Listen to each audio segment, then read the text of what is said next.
Subscribe करें हमारी YouTube channel Vivek Tiwari मानस रथ को और श्रवण करें श्रीमद् भागवत महापुराण कथा की महिमा एवं बेल आइकन अवश्य दबाएं। वो गंगा यदि दक्षिण में आ जाए तो समझ लो कि तुम गौ हत्या के पाप भयंकर पाप से निर्वृत्त हो जाओगे। गौतम ऋषि ने भगवान भोलेनाथ की तपस्या की, आराधना की और पूरे तीर्थों का परिवहन किया। नर्मदा जी के किनारे जब देवाधिदेव महादेव को प्रसन्न किया, भोलेनाथ प्रकट हो गए और भोले बाबा ने कहा तुम्हें हत्या लगी कब है? गौतम ऋषि ने कहा वो तो हम भी जानते हैं, वो जो गाय थी वो माया की थी, लेकिन फिर भी संतों का आदेश है और संतों का आदेश है तो हम चाह रहे हैं कि संतों ने कहा है कि जो उत्तर की गंगा है वो दक्षिण में आ जाए। भगवान भोलेनाथ ने एक जटा उखाड़ी और गौतम ऋषि को दी, ले जाओ और जहां इस जटा को तुम पटक दोगे, गंगा जल छिड़क दोगे इस जटा में, वहीं से गोदावरी गंगा प्रकट हो जाएगी। और जाकर के गौतम ऋषि ने और त्र्यंबकेश्वर 12 ज्योतिर्लिंग में त्र्यंबकेश्वर की उस पहाड़ी पे जाके गौतम ऋषि ने भगवान भोलेनाथ की दी हुई जटा में और अभिमंत्रित करके जैसे गंगा जल छिड़का तो सज्जनों जो गोदावरी गंगा माता गंगा जो साक्षात उत्तर में बह रही है वो ही जाकर के नर्मदा जी को पार करके और दक्षिण में प्रभावित हो रही है, जिसे हम गोदावरी गंगा कहते हैं। जो नासिक में जो कुंभ मेला लगता है त्र्यंबकेश्वर, तो यहाँ पुण्य घाट तीर्थ के जो भगवान भोलेनाथ हैं और त्र्यंबकेश्वर के भगवान भोलेनाथ हैं, दोनों का एक ही फल है। ये नर्मदा जी के किनारे है पुण्य घाट तीर्थ, तो आज भी मेला लगता है गोदावरी के किनारे, जहां से सीता जी का हरण हुआ था पंचवटी है नहीं, वो नासिक में। इसी प्रकार सज्जनों जब नीचे हम जाते हैं पुण्य घाट तीर्थ से अनेक तीर्थ हैं, यहाँ मतंग ऋषि ने और गंगेश्वर महादेव की आराधना की। मतंग ऋषि, मतंग ऋषि जानते हो कौन है? सबरी जी के गुरु। यहीं पर मतंग ऋषि को ऐसी सिद्धि प्राप्त हुई कि जिस समय इनका अंत समय आया तो सबरी से कह गए थे सबरी तुझे कहीं नहीं जाना, हम तुझे आशीर्वाद दे रहे हैं। और 7 शरीर ब्रह्मलोक की यात्रा की है मतंग ऋषि, 7 शरीर गए हैं मतंग ऋषि। जबकि मृत्यु लोक का ये नियम नहीं है कि 7 शरीर और ब्रह्मलोक चला जाए, लेकिन मतंग ऋषि को माता नर्मदा ने ऐसी सिद्धि दी थी। नर्मदा पुराण में वर्णन है कि ये 7 शरीर गए और सबरी से कह गए थे सबरी तुझे कहीं नहीं जाना, हमारा आशीर्वाद है, एक दिन राम जी तेरे घर जरूर आएगा। अच्छा, और जिस दिन से कह के गए थे उस दिन से सबरी माता क्या कर रही थी? 5 बजे उठती है और अपनी कुटिया के सामने झाड़ू बुहारी करती हैं और फूल बिछाती हैं। और इनका विश्वास देखो, क्योंकि गुरु के वचन प्रतीत न होई सपने सुलभ न सुख सिद्धि दे ही। इन्हें गुरु के वचनों पर इतना अटूट विश्वास है, गुरु कह के गए एक दिन राम जी जरूर आए, ऐसा विश्वास। एक दिन अचानक 5 बजे फूल बिछा रही थी रास्ते में और इनकी कुटिया के ऊपर, झोपड़ी के ऊपर एक कौवा आके बोल गया, कांव कांव करने लगा। अच्छा, जैसे ही सबरी ने देखा कि आज तो भोर में कौवा बोल रहा है झोपड़ी पे, अच्छा यदि मंगरे पे कौवा बोल जाए और कुछ नहीं, ये माताएं कहती हैं आज कोई नहीं आएगा, मामा जी तो जरूर ही आ रहे, शुभ शगुन मानती। जैसे ही सबरी ने देखा कौवा कांव कांव कर रहा है, सबरी ने कहा हे कौवा तू सच्ची सच्ची बता दे, क्या आज मेरे राम जी आ रहे हैं? किसी ने कहा यदि राम जी आएंगे तो क्या करोगी? बोले आज यदि राम जी आ गए हमारे तो निश्चित है हम तेरी चोंच सोने से बढ़वा देंगे। और कौवा गांव गांव करके चला गया। सबरी को विश्वास हो गया निश्चित है आज मेरे राम जी जरूर आएंगे। और कौआ से पूछ रही सबरी, बुंदेलखंड के कवि ने भाव लिखा, भिलनी की झोंपड़ी के सबरी की झोंपड़ी के भाग खोल जाएंगे, बोल बोल कागा मेरे नाम का आएंगे, बोल बोल कागा मेरे नाम का आएंगे, बोल बोल कागा मेरे नाम का आएंगे, बोल बोल कागा मेरे नाम का आएंगे। तालियों से सेवा हरि बोल।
कल थी, लेकिन उसका प्रभाव आज तक नहीं जा रहा।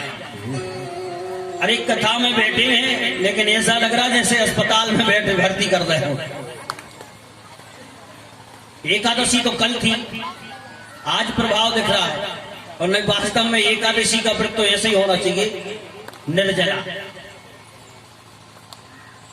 अच्छा सुनो, बिल्कुल सत्य घटना।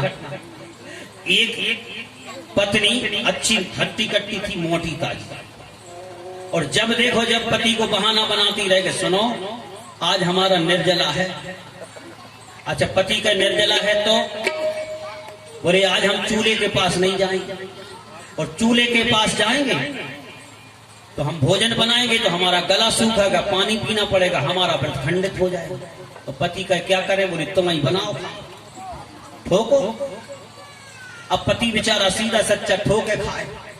बहुत दिन हो गए, लेकिन पति ने भी विचार किया कि जब देखो जब निर्जला, जब देखो जब निर्जला, और हो रही हट्टी कट्टी, ऐसो कैसो निर्जला, देखें तो सही कैसो निर्जला है। तो ये भी बदमाश, बहुत दिन हो गया, परेशान हो गया। जब एकादशी आई और निर्जला, इसने भी कहा सुनो देवी आज तो हम भोजन नहीं बना रहे। बोले क्यों, फिर क्या करोगे? बोले आज तो हम ससुराल जा रहे हैं। बोले अच्छी बात है, और 8 दिन में लौट रहे। पत्नी ने कहा और अच्छी बात, हमें तो बनानी नहीं है, हमारी जो निर्जला। अच्छा और सुनो, गन्ने की खेती होती थी इसकी, तो इसने भी क्या किया, इसके मकान के 2 दरवाजे थे, आगे से निकला, आगे के दरवाजे से, और पत्नी ने कुंडी लगाई भीतर की। अच्छा, पीछे के दरवाजे से चुपचाप निकल के ऊपर मेचेरा पे बैठ गया कि देख कैसा एकादशी निर्जला। भाई संदेह हो गया कि मोटी ताजी बहुत है, जब देखो जब निर्जला। आया परेशान हो गया और मेचेरा पे बैठा। सबसे पहले क्या किया, 10 गन्ना टिके थे आंगन में, भीतर की छाकर लगा के सबसे पहले 10 गन्ना निपटाए। और ये देख रहा कि हे भगवान ऐसो कैसो निर्जला, 10 गन्ना खा गई। इतने में एक बिही बेचने वाला आ गया, अमरूद, तो 2 किलो अमरूद लिए इसने, और आंगन में बैठ के 2 किलो अमरूद निपटाए। और ये सब देख रहा, जो है भैया एकादशी निर्जला। इसके बाद 11 बज गए। इसने फिर क्या किया, 250 ग्राम घी में और चावल तले, 250 ग्राम घी और 100 ग्राम शक्कर में अच्छे चावल तल के और फिर रगड़े। अब शाम को 4 बज गए। इसने अच्छी बढ़िया 4-5 रोटी बनाई, दाल चावल रोटी सब्जी बना कर रख दी। बोले जे शाम को हो गई और जे देख रहा है। अब इसने भी क्या किया, मौका पाके वो आगे के दरवाजे से आया और खटखटाया दरवाजा। जैसे ही दरवाजा पत्नी ने खोला, अरे बोले तुम तो कह रहे थे 8 दिन में आए, तुम आज ही आ गए। अरे बोले देवी कुछ मत पूछो, जैसे ही गांव के बाहर निकले हम, एक अपशगुन हो गया। बोले क्या, बोले एक सांप मिल गया। जैसे ही सांप की बात सुनी पत्नी घबरा गई। बोले सांप, बोले हाँ, कितना बड़ा था? पति बोला ज्यादा बड़ा नहीं था, गन्ना बराबर था। अब पत्नी ने विचार किया कहीं देख तो नहीं लिया, हाँ कहीं ज्यादा बड़ा नहीं तो गन्ना ही बराबर था। अच्छा एक बात बताओ, गन्ना बराबर था तो फिर मुंह कितना बड़ा था? बोले मुंह भी ज्यादा बड़ा था। कितो? बोले बिही बराबर, अमरूद बराबर। अब तो ये सर खुजलाने लगी, कहीं न कहीं यार देख तो नहीं लिया। अच्छा एक बात बताओ, गन्ना बराबर बड़ा था, बिही बराबर मुंह था, लेकिन मरा होगा, जिंदा नहीं होगा। अरे बोले देवी जिंदा था, जिंदा। बोले कैसे? बोले सरक रहा था। बोले कैसे? बोले जैसे घी शक्कर में चावल सरका था। अब तो और परेशान। अच्छा तो पत्नी बोली अच्छी एक बात बताओ, गन्ना बराबर लंबा था, बिही बराबर मुंह था, जिंदा था, सरक रहा था, फिर तुम कैसे बच गए? हमें क्या समझ में नहीं आ रही, फिर तुम कैसे बच गए? पति बोला हम ऐसे ही बच गए जैसे दाल चावल सब्जी रोटी बची धरी है, 1 घंटा और नहीं आते तो बाबी साहब। तो सज्जनों आजकल की एकादशी ऐसे हो रहे, दीपावली में भी इतने पकवान नहीं बनते, इतने एकादशी में बन रहे। एकादशी कल थी आज नहीं है, इसलिए भाव से बोले बोले काका मेरे राम का बोले बोले काका मेरे राम का दिल्ली की झोपड़ी के, दिल्ली की झोपड़ी के आज खोजना बोले बोले काका मेरे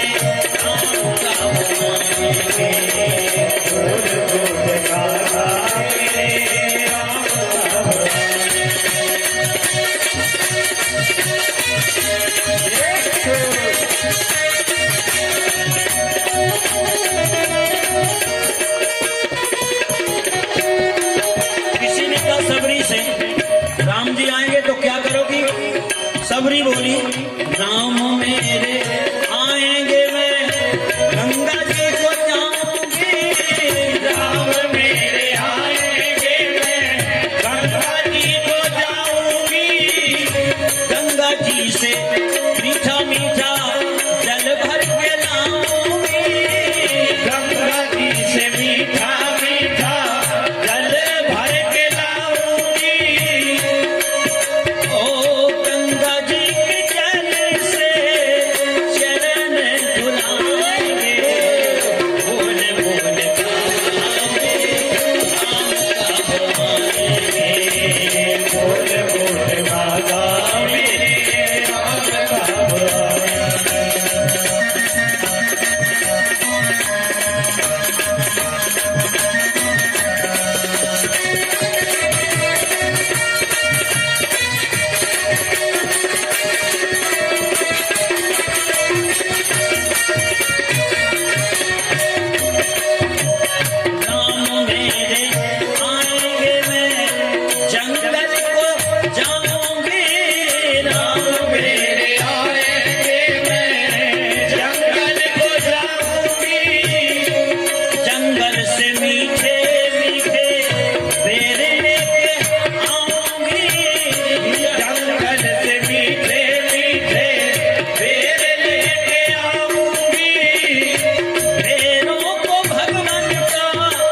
इसके लिए ठाकुर जी ने, राम जी ने स्वयं नवदा भक्ति का वरदान दिया है। नवदा भक्ति रामचरितमानस में सबरी जैसा भक्त भी बेजोड़ भक्त, इसकी कोई जोड़ नहीं। गुरुजी के वचनों पर विश्वास, और एक दिन वास्तव में उन वचनों पर विश्वास करने के बाद परमात्मा, जितने भी संत मुनि महात्मा थे, सब राम जी का दर्शन करने आए। लेकिन धन्य है सबरी की भक्ति, जो राम जी स्वयं सबरी का दर्शन करने आए। इसलिए कहा कि बिना गुरु के परमात्मा की प्राप्ति किसी को नहीं होती। मतंग ऋषि ने तपस्या करके और सशरीर ब्रह्मलोक की यात्रा की, और सबरी को कह गए थे कि तुझे कहीं नहीं जाना, इसी घाट पर, इसी तीर्थ में, मतंगेश्वर तीर्थ में स्नान करते हुए झोंपड़ी बना के रहना, एक दिन राम जी जरूर आएगा। तो भगवान की कृपा से, गुरु की कृपा से, और परमात्मा इसकी कुटिया में पधारे, और आगे सुग्रीव के मार्ग बता करके आगे एक काम करो, सुग्रीव से मित्रता कर लो, आपका काम बन जाएगा। और ये भी सज्जनों, भगवान के चरणों में इसने भी अपनी ज्योति निकाल के समाहित कर दी। ऐसी सभी उसके नीचे मंकंकड़ ऋषि, मंकंकड़ेश्वर शिव जी का बड़ा सुंदर तीर्थ है, जहां पर एक मंकंकड़ेश्वर ऋषि ने तपस्या की है। एक कैसे ऋषि थे, भगवान भोलेनाथ की जब कृपा इनके ऊपर हुई तो इन्हें समस्त संसार को एक ही चीज दिखाई दे, क्या? परमात्मा। जैसे आपने कथा सुनी होगी भक्त नामदेव की। नामदेव एक बार रोटियां बना रहे थे, और रोटियां बनाते समय अचानक एक कुत्ता आया, या कुत्ता मुंह में रोटी दबा के भागने लगा। तो नामदेव जी पीछे घी की कटोरी लेके जा रहे हैं। अरे बोले सुनो, कहां जा रहे हो? क्यों? अरे बोले सरकार, क्योंकि इन्हें कुत्ते में भगवान दिखाई दे रहा है। अरे बोले सरकार, जब घी है तो रूखी क्यों खा रहे? कम से कम घी तो लगवाओ। ऐसी जब कृपा हुई भगवान भोलेनाथ की, इन्हें सिया राम में सब जग जानी, पृथ्वी के कण कण में परमात्मा दिखाई देने लगे। और जब इनका नृत्य प्रारंभ हुआ तो बंद ही ना हो। और जब नृत्य करते करते क्या हुआ, अचानक इस सारी सृष्टि में खलबली मच गई। ब्रह्मा जी के पास देवता पहुंचे। ब्रह्मा जी से कहा कि मंकंकड़ ऋषि का नृत्य बंद नहीं हुआ तो समय से पहले पृथ्वी में प्रलय आ जाएगा। भगवान भोलेनाथ ने कहा कि मंकंकड़ ऋषि ऐसा भजन कर रहे हैं कि उन्हें समस्त संसार में केवल ब्रह्म ही दिखाई दे रहा है। तो महात्माओं की दृष्टि ऐसी होती है। अरे जर्रे जर्रे में है झांकी भगवान की, कोई सूझ वाली आंख ने पहचान की। जर्रे जर्रे में है झांकी भगवान की, कोई सूझ वाली आंख ने पहचान की। जर्रे जर्रे में है झांकी भगवान की, कोई सूझ वाली आंख ने पहचान की। आइए जर्रे में है झांकी भगवान की, कोई सूझ वाली आंख ने पहचान की। नामदेव ने पकाई रोटी, कुत्ते ने उठाई, अरे पीछे घी की कटोरी लिए जा रहे, पीछे घी की कटोरी लिए जा रहे। क्या बोले? बोले रूखी तो ना खाओ, स्वामी घी लगवाओ, रूप अपना क्यों हमसे छिपा रहे, रूप अपना क्यों हमसे छिपा रहे। नामदेव जी बोले तेरा मेरा एक नूर, फिर काहे को हुजूर, तेरा मेरा एक नूर, फिर काहे को हुजूर। तूने शकल बनाई एक स्वामी, अरे मुझे ओढ़नी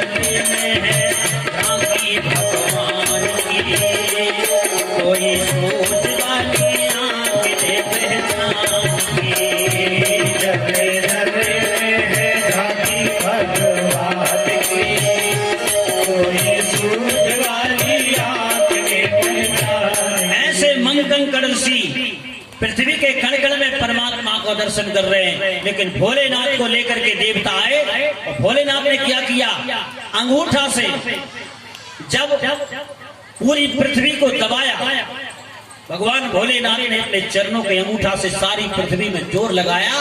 मंगंकड़ ऋषि के शरीर में से पानी निकलने लगा, नेत्र खुले, चरणों में लोटे। बोले क्या कर रहे हो, समय से पहले प्रलय जाएगा। बोले हमें तो सारी पृथ्वी में सिया राम मैं सब